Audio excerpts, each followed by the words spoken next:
Once the heart of the summer season takes hold and lasting well into mid-fall, the jig and soft trailer become a fundamental option for largemouths that are holding along just about any edge. This is one time. Cutting edge can also mean keeping it simple and fine-tuning from there. I love to start the day like that. And we do have a beautiful North Country day, middle of the summer going here. There's my jig. Beautiful fish. They are pretty, aren't they, in the sunshine like that? Early morning start, down and away.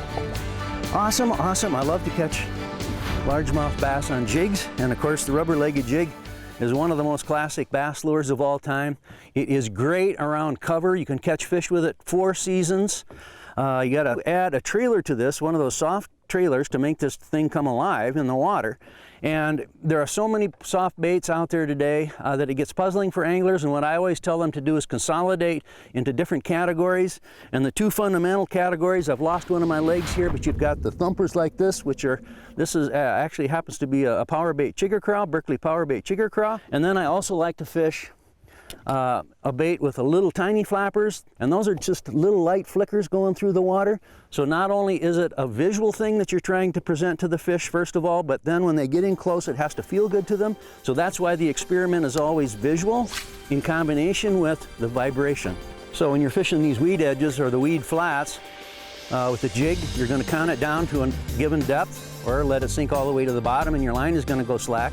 And then you need your rod tip up high. I'm fishing with braided line so I can feel everything that's going on, even with my rod tip high like that. And then you just move it along.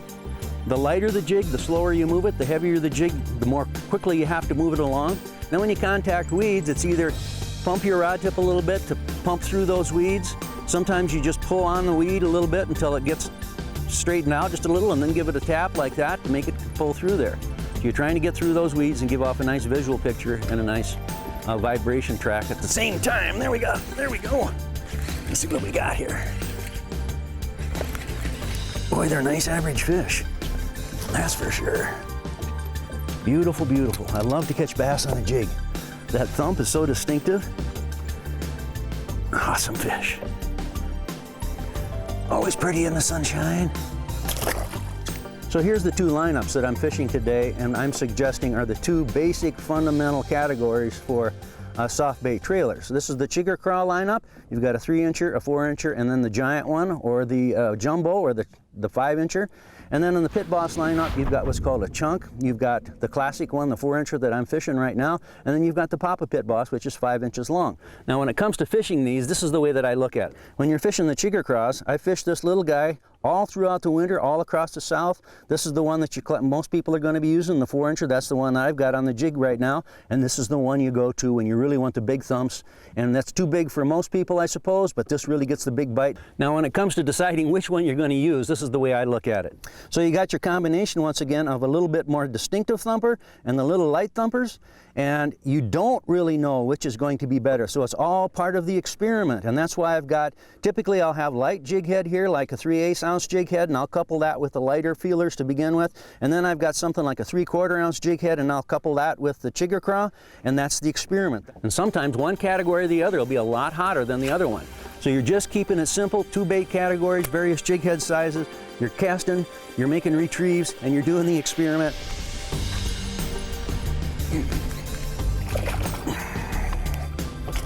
There we are. Just a beautiful average fish. Yeah, I tell you what, let's talk tackle. There you go, buddy. This is one of my all-time favorite combinations right here. Beautiful MGX Revo reel here, and coupled with a villain rod, medium action, 7 foot long. I always fish in the North Country along the edges. I always fish the 20-pound trilene braid, and then I've got about a 4-foot section of 100% fluorocarbon, the trilene fluorocarbon. And I always use in the North Country, because we've got so many pike, I always use wire.